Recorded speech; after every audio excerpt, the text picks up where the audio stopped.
Apaga las luces allá a la izquierda. Son las delanteras.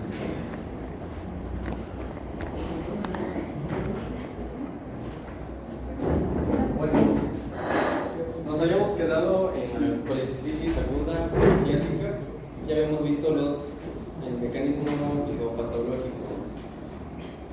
Ahora, una diferencia importante que vamos a ver entre la lipiásica y la litiásica en sus fases agudas es el mecanismo. Mientras en la lipiásica vimos que va a haber dilatación de los vasos sanguíneos por la compresión ejercida por el hilo, que va a hacer que no haya retorno venoso y va a hacer que las venas se expandan, haciendo que haya fuga de plasma sanguíneo. Nos va a dar el mecanismo de colecistitis por las tres fases que ya vimos: la colecistitis edematosa, la necrotizante y la sulfurativa. En el caso de la colecistitis litiásica, se menciona que hay una dilatación. Justamente por esa dilatación hay un aumento de las secreciones, ya sea como por eso se forman los litos, o sea, de colesterol, de sal, No, o sea, los litos se forman porque hay un desequilibrio en los componentes de la vida. nada más por el equilibrio. Ajá, pero generalmente, para que se forme un cálculo donde sea el riñón, la vesícula, las glándulas salivales, donde quiera que se forme un cálculo, debes de tener algo que predisponga a la formación del cálculo. Debe de haber algo que se llama centro de nucleación. Por ejemplo, a nivel renal, ¿sí? Son generalmente células epiteliales que desprenden y el aumento de las sales de la composición de la orina nuclear. Aquí es algo similar, ¿sí? Células que van muriendo de la mucosa vesicular se forman como el centro del cálculo, del hito, ¿sí? ¿Qué lo puede ocasionar, verdad? Por ejemplo, pues variaste tu dieta, subiste de peso, una mujer se embarazó, tuviste alguna enfermedad grave, te deshidrataste, tuviste una anemia hemolítica. Eso ya es lo que favorece que, habiendo ya un factor que es las células que se van descamando, tienes algo que se descontroló. También se conoce como matriz, ¿no? Ajá, sí, así es. La matriz o núcleo del cálculo. Y la litiásica se diferencia por el principal mecanismo, en resumen de lo que ya vimos, es que el principal que va a causar la colecistitis es por la función de los vasos, porque al haber una presión intraluminal, es decir, dentro de la vesícula, va a hacer que los vasos sanguíneos se obstruyan y hay focos necróticos en la pared de la vesícula. Entonces, otra forma de verlo es que en la litiásica vamos a encontrar las tres fases. ¿Estas se recuerdan cómo se llama? Edematizante, esta necrotizante y esta sulfurativa. No se ve muy bien en la imagen, pero son las tres fases. Mientras que en la litiásica el principal mecanismo es por la colestasis de alguna forma, y esto nos va a ocasionar directamente una necrosis. Ahora, con la colecistitis crónica, por lo que tengo entendido, después de haber pasado las tres fases de la colecistitis crónica litiásica, por ejemplo, que la edematizante y todas esas, va a ocurrir lo que es la crónica. No se sabe, hay una línea delgada entre en qué tiempo empieza la colecistitis crónica, pero lo que sí es seguro, por así decirlo, es que dentro de los primeros 10 días va a haber un episodio agudo con las tres fases. Mientras que en esta vamos a encontrar dos variantes de colecistitis crónica. Una de ellas es la vesícula en porcelana, que se dice que es cuando después de la inflamación o durante la inflamación, la vesícula, la pared, se va a empezar a repararse a sí misma, pero lo hace de una forma pues no muy buena, ya que va a tener fibrosis. Y si tenemos mucho tiempo, esta colecistitis puede calcificarse en las paredes, dando un aspecto nacarado, el color de una perla, y nos va a dar esta como pueden ver, una pared muy endurecida debido a la colecistitis aguda. Esto se recomienda que debe ser removido, ya que da una alta posibilidad de malignidad, de que origine un tumor maligno, entonces debe ser removido. De hecho, es una de las causas de colecistectomía poliléctrica, la vesícula porcelana. Por otro lado, está la colecistitis santo-granulomatosa, que, por lo que tengo entendido, lo que va a suceder suceder es que los macrófagos van a intentar atacar, o bueno, mejor dicho, fagocitar los restos de células necróticas y de algunos microorganismos. La cuestión aquí es que debido a las sales biliares y a los ácidos biliares, estos macrófagos se van a llenar de ese contenido y lo van a hacer, los van a volver de una apariencia más espumosa a estos macrófagos y van a ver cómo rodean al centro, ya sea de microorganismos o de células necrotizadas.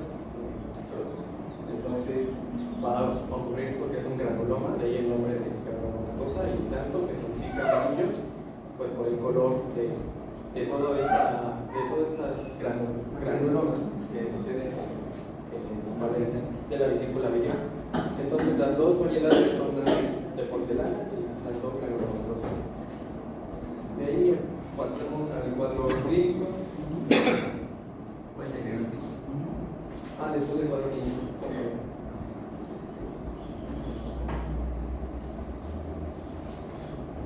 Tenemos un cuadro clínico más sencillo. A ver, amigo, yo sé, para ti, ¿qué tienes por signo? Pues es un signo, es un signo que tiene su fundamento en la palpación, que ya vemos que es entre la fosa ilíaca, el ombligo y la derecha y ahí vas a hacer el ciclo de punto. Entonces pues ahí es un signo, pues puede decir no tanto cromático, pero sí un característico de la enfermedad.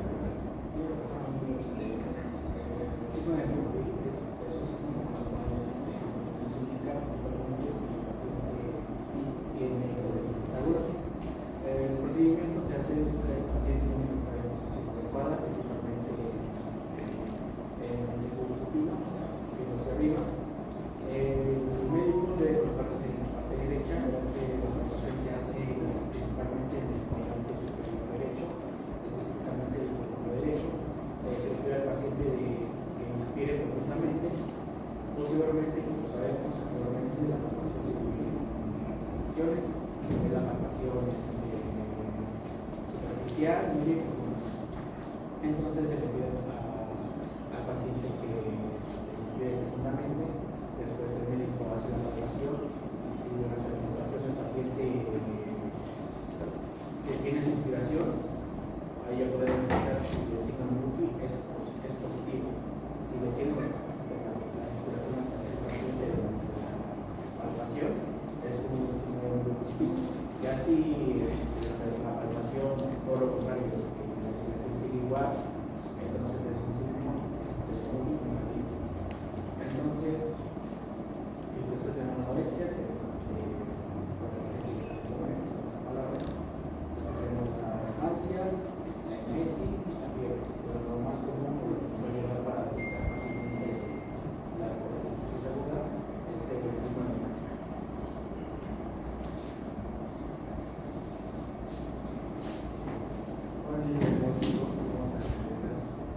Ya después de haber tenido la sospecha clínica, como hemos comentado, podemos ir al diagnóstico. El principal parámetro que se tiene que tomar en cuenta son los criterios de Tokio. Estos criterios surgen de ese artículo que se publicó en el 2018, que es la última actualización que se tiene. Sin embargo, los criterios de Tokio ya son desde el 2013, se dejaron tal cual así para diagnosticar la colecitis aguda hasta las días, según varios artículos y guías. Entonces, se hizo un consenso donde más del 80%, del 90% estuvo de acuerdo en estos criterios de Tokio, que vamos a ver más adelante. Primero, para diagnosticar y estar seguros de que estamos ante una colecistitis, hacemos los criterios de Tokio. Si ya estamos seguros de que hay colecistitis, pasamos a los criterios de sensibilidad para especificar el tratamiento en cada caso. En los criterios de Tokio, los primeros que vamos a encontrar son los siguientes. Ahí está, signos locales de inflamación. El primero de ellos es el signo de Murphy, que ya les explicó el compañero hace rato. Y otra opción es que haya una masa, dolor o defensa en el hipocondrio derecho. Por defensa, escuché la explicación que daban, es que se refiere a que hay una contracción de los músculos cercanos en esa zona. A eso se refiere con una defensa del hipocondrio derecho. Si no hay eso, ya sea que percibamos una masa o que el paciente sienta dolor. Esos nos dan signos locales de inflamación.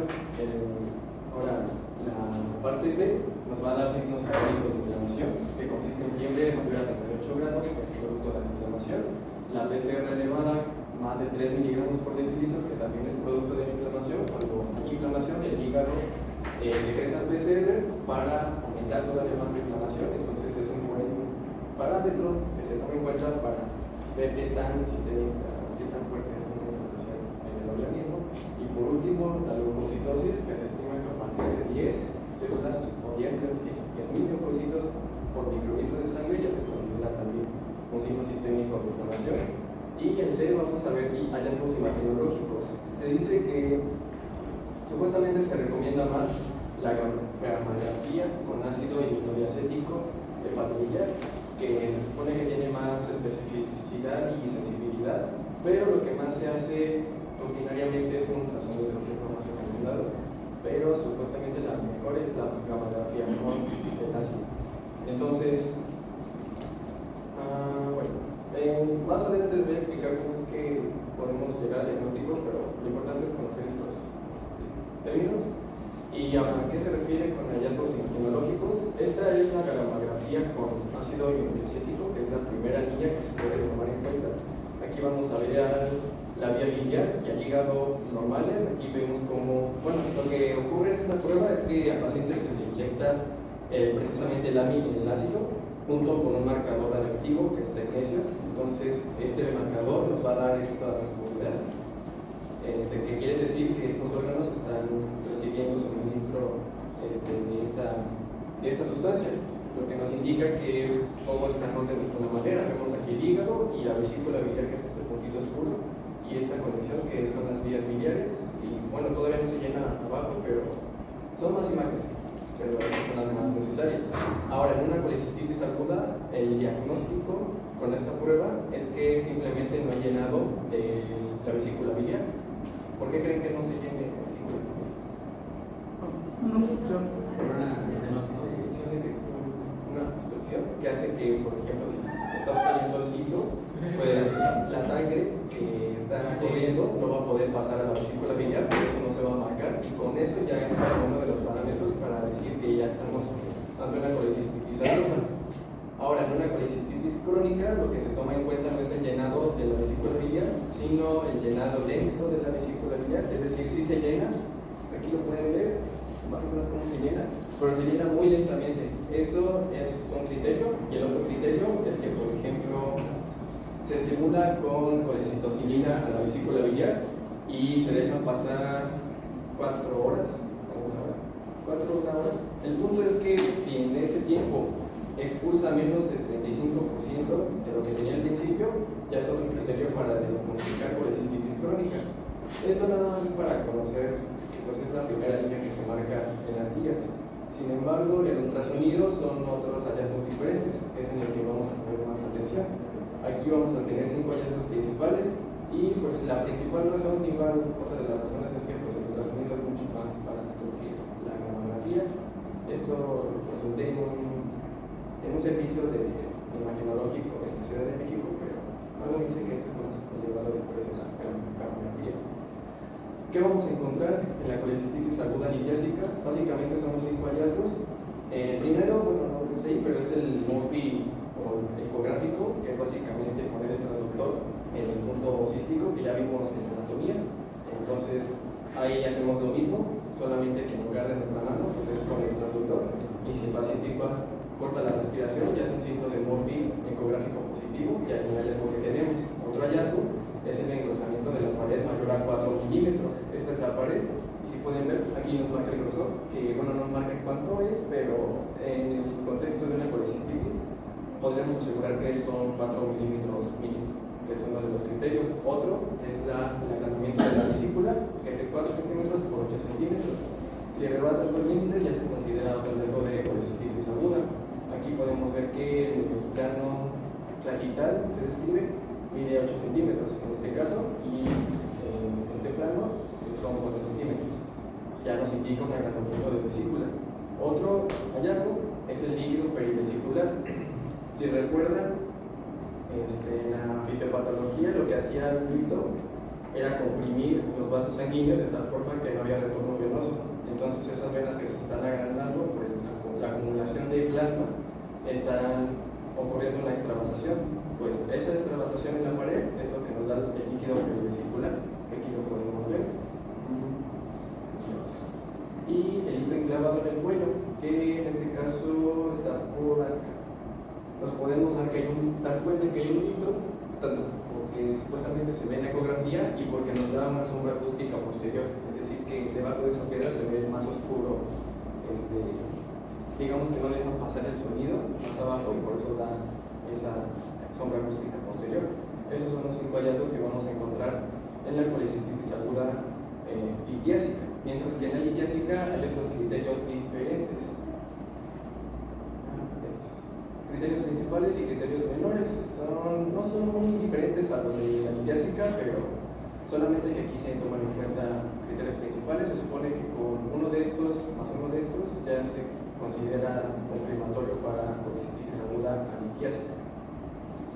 Y pues sí, tal cual, son los mismos criterios, son los mismos hallazgos. La diferencia es que aquí, por ejemplo, encontramos parroquia, que es causa producto de la colestasis, debido a los factores de riesgo que nos dan riesgo como un estrés hemodinámico, que eran los accidentes, las cirugías y todo eso. Y bueno, se debe de considerar el contexto clínico antes de emitir un diagnóstico. Aquí en este caso nos da los 4 hallazgos: líquido perivesicular, encruzamiento de pared 4 milímetros, el aplanamiento de la vesícula y reforzamiento acústico posterior por la piedra que está acá. No se ve muy bien, pero nos podemos dar cuenta por este reforzamiento, esta sombra acústica posterior. Si hubiera un reforzamiento, entonces esta no sería una piedra, sino que sería un quiste, porque el líquido es lo que está haciendo que el sonido pase hacia abajo, haciendo que se refuerce. Pero en este caso, como está ocasionando una sombra, es como podemos diferenciar lo que es una piedra. Entonces, ¿aquí qué creen que sea este diagnóstico? Pues hay una sombra. ¿Hay sombra? Esto puede ser un hito. Si fuera reforzamiento sería un quiste, pero es un hito. ¿Sería un rozamiento? ¿Es un qué, perdón? ¿Cuál es? ¿Es un qué? Un hito. Y bueno, no hay rozamiento. No nos dice las medidas de la vesícula, pero supondremos que está menos de 4 centímetros por 8, entonces nos escalaría, y tampoco hay líquido perivesicular. Esto es una colecistiasis, nada más, no hay todavía inflamación. Ahora, ya teniendo en cuenta los hallazgos imaginológicos, se dice que para sospechar nada más colecistitis aguda es un signo local de inflamación y un signo sistémico de inflamación. Con uno y uno que tengamos ya sospechamos. ¿Para qué nos sirve tener la sospecha? Porque ya con eso nos da la pauta para ya hacer un ultrasonido o una ecografía. Entonces, ya viendo en el ultrasonido supuestamente un hallazgo de estos, ya pues confirma la colecistitis aguda. Ya con estos criterios es como podemos estar seguros de que sí es una colecistitis aguda. Ya solo habría que ver si es litiásica o amiésica. Y también se considera que es una recomendación que se debe hacer biopsia en todas las colecistitis, porque hay un riesgo de adenocarcinoma en esos casos. Entonces hay que hacer una biopsia para ver que no haya un tumor por ahí. Ahora, ya que tenemos el diagnóstico seguro de una colecistitis aguda, ya pasamos a clasificarla. ¿En qué estadio está el paciente que diagnosticamos? El criterio primero, bueno, aquí nos da 3 grados en los que puede estar un paciente con colecistitis aguda. El grado 1 pues es cuando no hay ni signos del grado 2 ni del grado 3. Entonces, ¿cuál es el grado 2? El grado 2 consiste en leucocitosis, que ya es más de 18.000 células por microlitro. Recuerdan, en el criterio de Tokio es a partir de 10.000. Ya para considerarse grado 2 o ya moderado, ya son a partir de 18.000. Luego, el otro hallazgo es la masa palpable en el cuadrante superior derecho. Otro es la duración del cuadro clínico, que ya se ha computado, que es signo de Murphy, dolor, entre otros, que es más de 72 horas o 3 días. Y la inflamación local, que consiste en ascenso, peritonitis y otras hallazgos más. Pero en el grado 3 ya son afectaciones a otros órganos. Cuando esta inflamación ya afecta, por ejemplo, la función cardíaca, esto se va a manifestar en hipotensión en el paciente. Pero es una hipotensión que no es cualquiera, sino que no resuelve con cualquier fármaco, sino solamente no es tan fuerte que solamente se trata con dopamina o con dobutamina, que son fármacos ya un poco más potentes. Ya cuando vemos que la potencia se trata con esos fármacos, ya podemos decir que ya la colecistitis ya está afectando la función cardíaca. En el caso de que esta colecistitis esté afectando la función neurológica, vamos a ver un bajo estado de conciencia. ¿Esto con qué escala que quedó? Miramos. En el Glasgow. Eso es lo que se dice que es lo que más se usa para valorar el estado de conciencia. Ahora 9. Ya de 9 a 12 ya es como ya un poco extraño, pero ya el 9 ya es un bajo nivel de conciencia. En la función respiratoria, lo que vamos a encontrar, la forma en que se mide la función respiratoria es con una relación de la presión parcial de oxígeno con el flujo inspiratorio de oxígeno. Si este índice está menor de 300 milímetros de mercurio, quiere decir que ya nuestra función respiratoria está afectada por esta colecistitis.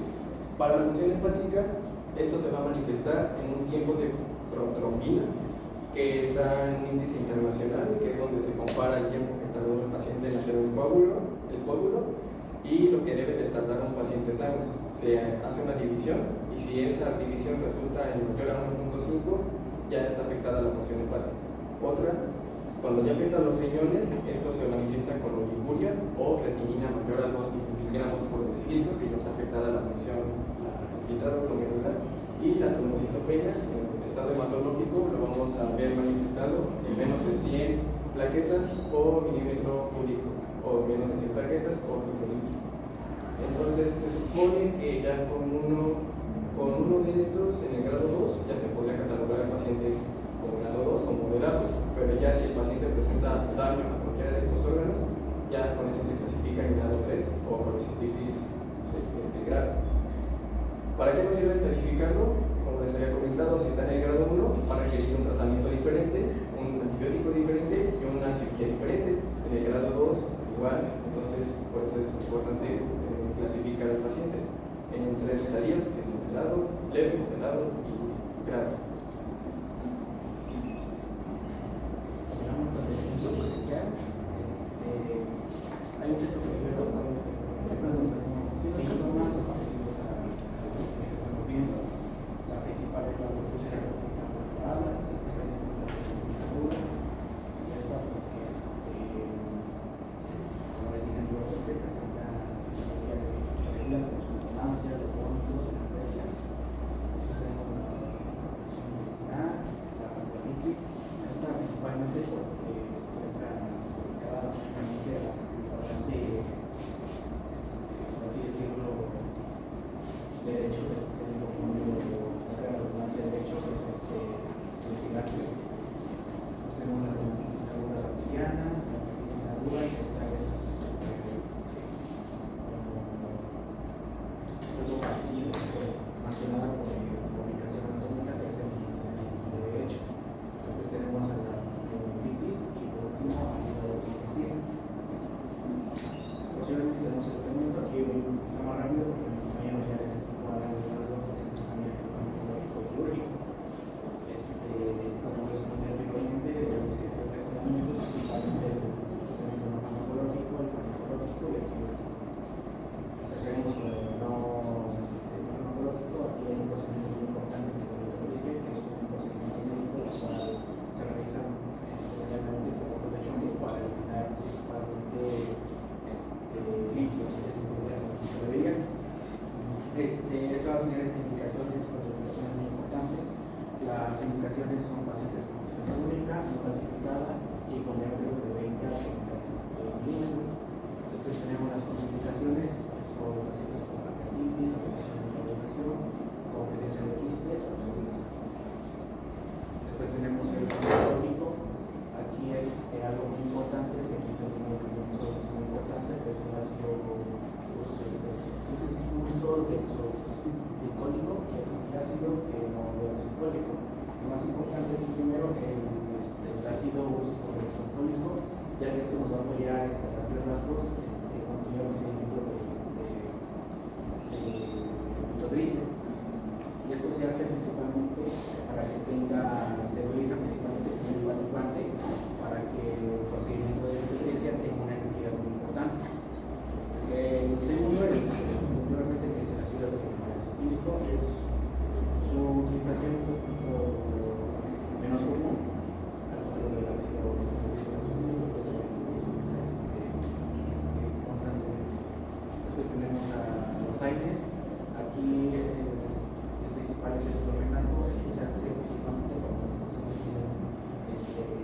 cólicos biliares.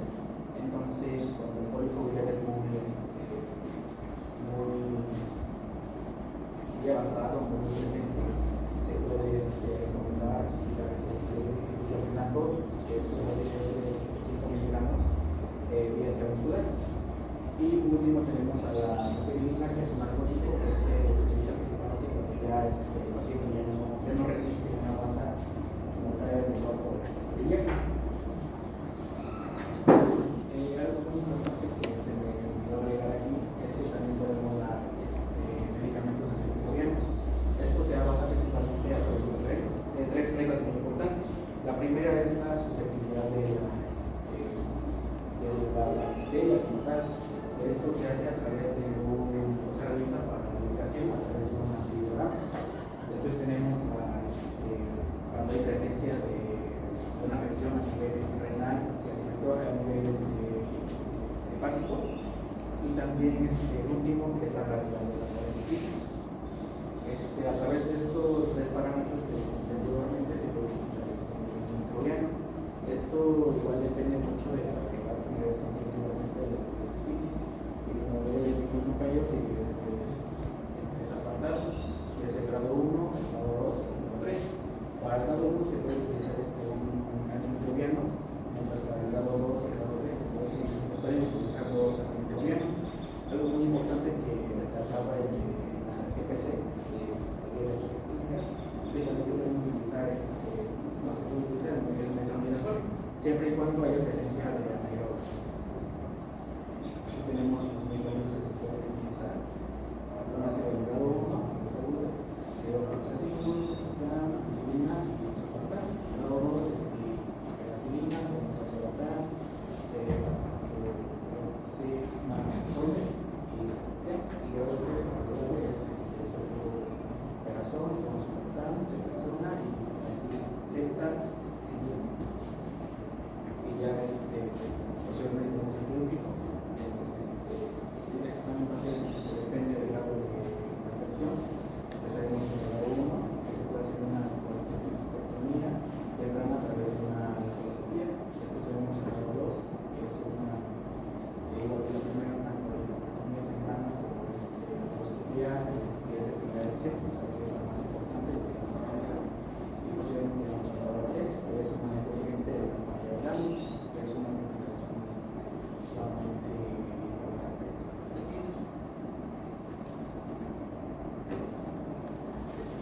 Bueno, pasemos a las complicaciones de colecistitis. Vamos a ver que hay tres principales complicaciones.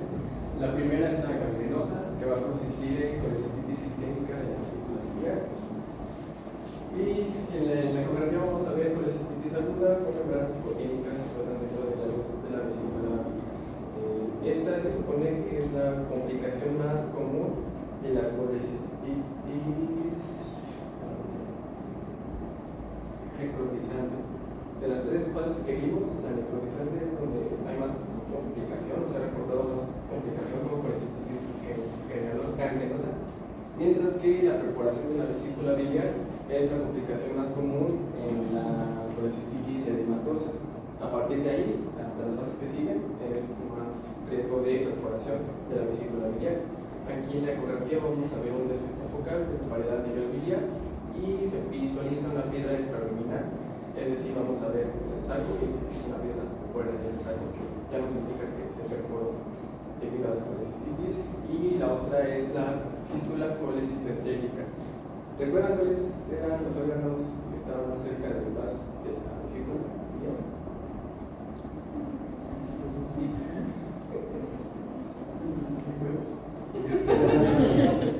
Estaban cerca de la vesícula biliar.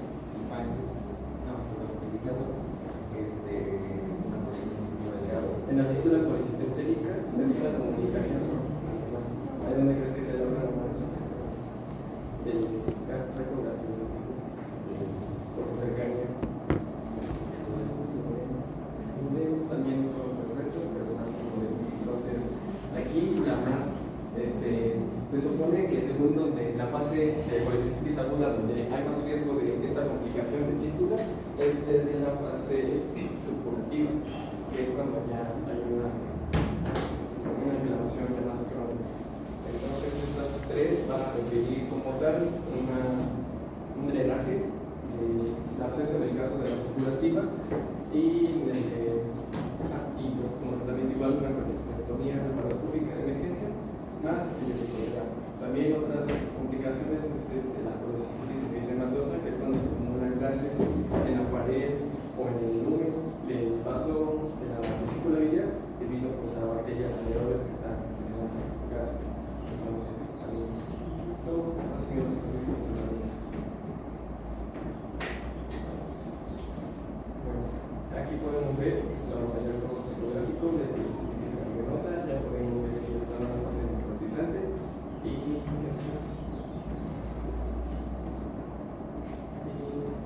bueno, cosas más que hicieron que colecistitis crónica que ahora vimos hace rato, y el síndrome de Bilicki, que es cuando debido a la piedra que está comprimiendo por mucho tiempo, ya hay una impactación del cálculo a nivel del paciente que ya puede haber ictericia de tipo obstructiva. Entonces, debido a esa piedra, vamos a ver cómo la presión va a hacer que ocasione una fístula. Aquí podemos ver que aquí está el hito grabado en el cuello.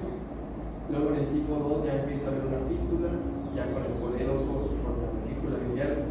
Bueno, de alguna manera hay como una comunicación, ahora sí que anatómicamente, pero esta comunicación es todavía más grande, más grande gracias a este hito. Ya en el tipo 3 es una afectación que más del 40%. Y en la 4 ya hay una fístula por este mismo hito aledaños. Y muchas gracias.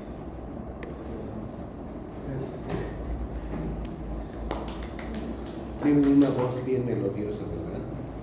La compañera se echó un coyotito chido y ya me estaba contagiando. A ver, bueno, me quería hacer una pregunta y también. Bueno, se contestó después, pero era qué pasa en caso de comprar un rolito pequeño hasta cierto punto. Ya vi que lo mencionaron, que es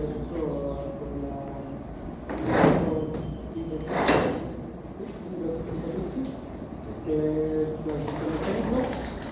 y también otra pregunta que me hacía era lo del nodo biliar, porque tenía entendido que sí se utilizaba el ácido ursodextrólico, pero en algún punto un doctor me había mencionado que no sirve para nada.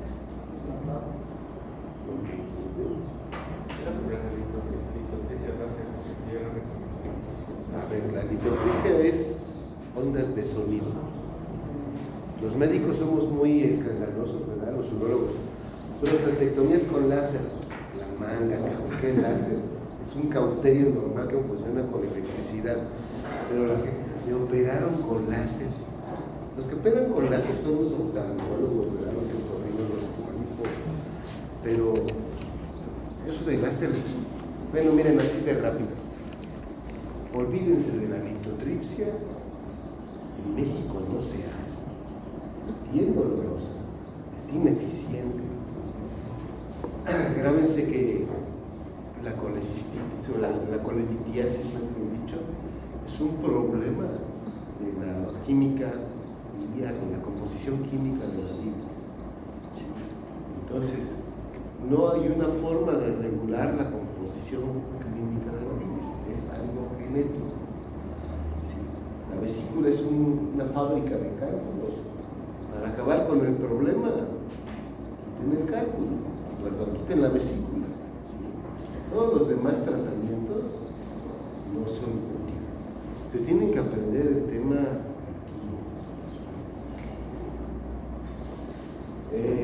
van a haber un problema, no sé si han estado alguna vez en el general, en la mujer, pero es un problema, ¿verdad? Llega la compañera, se enojó con su novio, y aparte se echó unos tacos ahí con el primo, ¿no? De cabeza, llega con dolor. ¿Sí? El motivo, hablaron del cuadro clínico, ¿sí? Murphy es un signo, no es el cuadro clínico. Los pacientes llegan porque tienen dolor, punto. Por eso van. Comieron algo y les dio dolor. Ya les había dicho que es un dolor crónico, es una visera hueca que tiene músculo liso, es intermitente. Para que los pacientes vayan al médico o a los hospitales, porque de plano el dolor es tan intenso, se acompaña de náusea y de vómito. Ese es el motivo de la consulta. Entonces empiezan a sospechar, ¿verdad? Dicen, ¿por qué vienes? Por dolor. ¿Dónde te duele? Hipocondrio derecho. ¿Tiene irradiación? A la boca del estómago, a la espalda. ¿A qué le echas la culpa? ¿A qué la echas? Es que mi novio me hizo encabronar, mi marido me hizo encabronar. Y aparte, le eché unos huevitos con salsa. O sea, tiene huevo. Y el color verde, los antiguos lo relacionaban con el aguacate, el color verde. Gracias. Entonces, ese es tu colecistoquinético, ¿no? Entonces, un dolor que empezó por comer cosas grasosas, el hipocondrio derecho, hasta no demostrar lo contrario, es la enfermedad de la vesícula. Lo exploras, ¿verdad? Y ese es el Murphy. El Murphy no es que le duela aquí. Eso no es un Murphy. El Murphy es que al palpar le digan, inspira profundo, ni siquiera alcanzan a respirar, todo detienen la respiración, porque hay dolor. Eso es un Murphy positivo. A veces se puede palpar la vesícula, pero para palpar la vesícula deben de estar como la compañera, o como las compañeras bien delgados. Si están como el compañero, está más fuerte, o como el ponente, no van a palpar la vesícula. Se necesita una pared delgada. Eso, la masa palpable puede ser la vesícula, o puede ser un plastrón. El diplón se pega a la vesícula. Pero entonces empiezas a armar tu cuadro. Dices, a ver, criterios inflamatorios, dolor. El dolor, el médico valora qué tan intenso es, la periodicidad, tiempo de evolución. Tiene poco tiempo, le dan el manejo analgésico, lo mandan a su casa, le ponen dieta, ultrasonido. Pero dice, no, doctor, es que tengo este dolor desde la semana pasada. Es que primero me dieron unos test, después tomé yo buscapina, después fui con el doctor de similares en la esquina de mi casa con un doctor y me dio tal manejo, panclasa. No se me quita, puedo comer. Ya tiene más de 3 días de evolución, ¿verdad? Ese se queda en observación. ¿Para qué? A ver, ¿tienes ultrasonido? No, vamos a hacer ultrasonido. Vamos a tomarte el aparato. Y te vamos a poner analgésico, obviamente, ¿verdad? Mientras salen los estudios, ¿verdad? Todo sale normal, pero por 7 minutos, todo bien, no hay datos de ictericia. Durante la estancia hospitalaria, la paciente ha mejorado con los analgésicos. Y ven, con el ayuno, reportan el ultrasonido, pues vesícula de tanto por tanto, ¿no? O luego le ponen los flojos, medidas habituales, imagen de múltiples litos incontables, litos de verdad, pared de 3 milímetros, sin líquido, ¿verdad? Impresión diagnóstica colecistitis crónica. Entonces, no tiene datos sistémicos. Fiebre, citosis, la PCR natural. Es un estudio muy caro y no es específico. ¿Ya? Pasó. Tampoco el ultrasonido al estudio de medicina nuclear, pues en México hay muy pocos lugares donde hacen medicina nuclear. ¿Y para qué? Eso es como para. Yo soy un actor famoso, soy un político renombrado en México, ¿verdad? Estoy en el gobierno federal. Digo, porque vengo a buscarte la clínica Londres en México, ¿verdad? Entonces, me dices, te voy a pedir un ultrasonido, señor licenciado. No chingues, cabrón, si no soy del barrio, no soy del Seguro Social. Tiene ahí algo mejor. Me pides un estudio macabagráfico, porque tengo varo, va a pagar el gobierno, va a pagar el pueblo. Allá en México, mamá. O sea, está bien, eso es informaciones, cultura y todo. ¿Verdad? Entonces ya tomas decisiones ahí. ¿qué vas a hacer? ¿Lo vas a operar? ¿No lo vas a operar? Entonces, el único tratamiento es la que quiera, ¿no? La paroscópica, salubridad tiene las cosas inverosímiles de la vida. El hospital más grande de salubridad de Puebla, el General Sur. Luego, el General Norte. Luego, el Huacán, Cholula. Y de esas son changarritos. Puebla tiene cirugía laparoscópica, Cholula tiene cirugía laparoscópica. El Huacán no hay presupuesto para cirugía laparoscópica. Tepeaca sí hay. Entonces, aquí tengo que hacer cirugía laparoscópica en salud. El general no tiene presupuesto para hacer cirugía laparoscópica. Es una empresa subcontratada. ¿Qué se hace? Sí. Entonces, eso es, en resumen, así de sencillo es.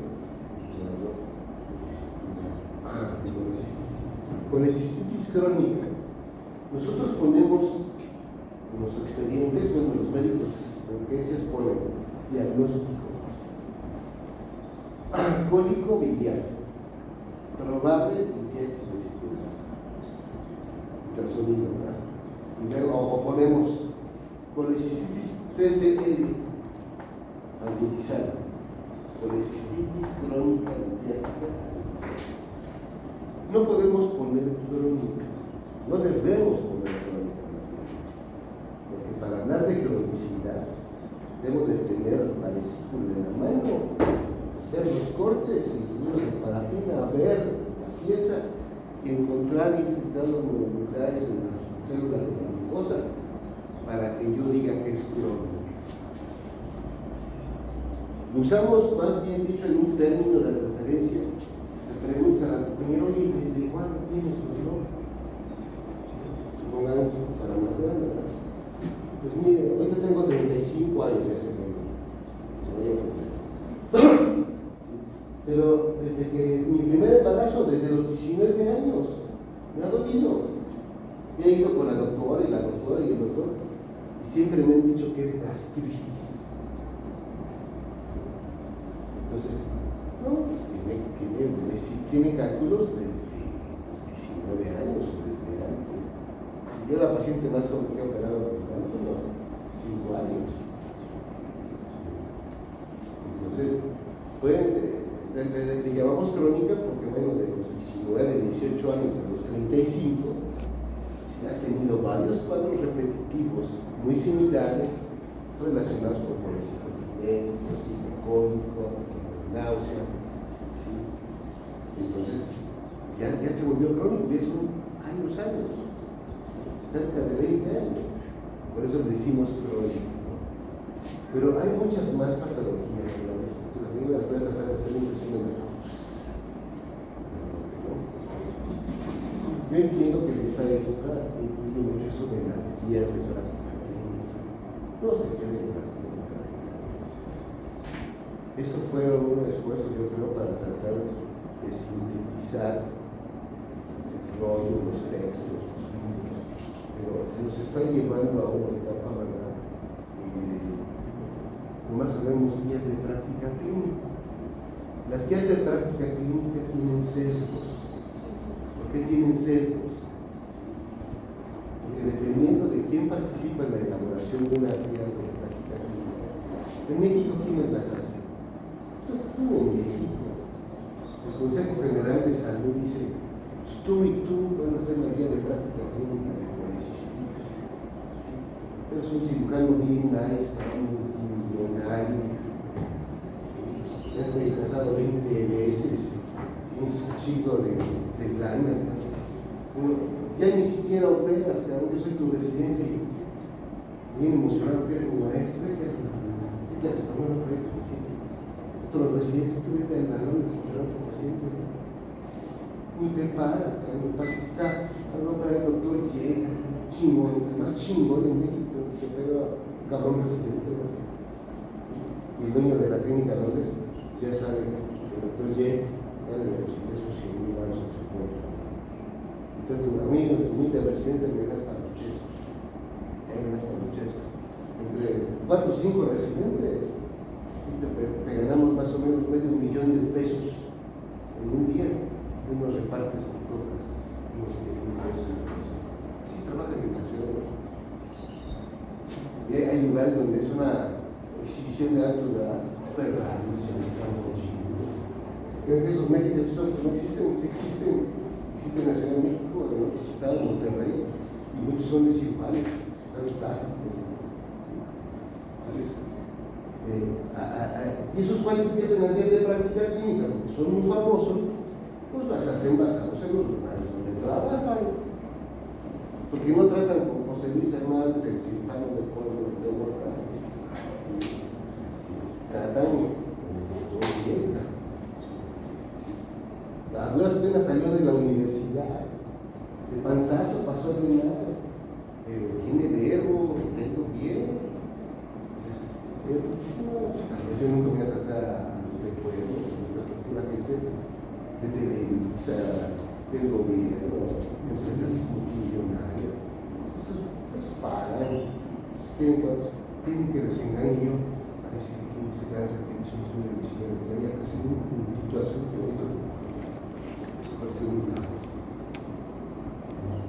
sí, me explico. Entonces, esa guía de práctica, por ejemplo, la guía de práctica clínica de la apendicitis dice: le vas a hacer tal acto, no los sospechos de esto te marca el estudio de medicina nuclear. Hay que ser realistas, en el examen lo pueden contestar si dice la guía de práctica clínica que eso es el estándar de oro de diagnóstico, el estándar de oro terapéutico. Pero en la vida práctica, una cosa es por ejemplo, las niñas que crecieron viendo todavía sus princesas de Disney, que ya están cambiando, ¿verdad? Ahora ya se están modernizando, que todavía creen en los príncipes azules, y otra cosa es encontrarse los patanes que realmente andamos en el mundo.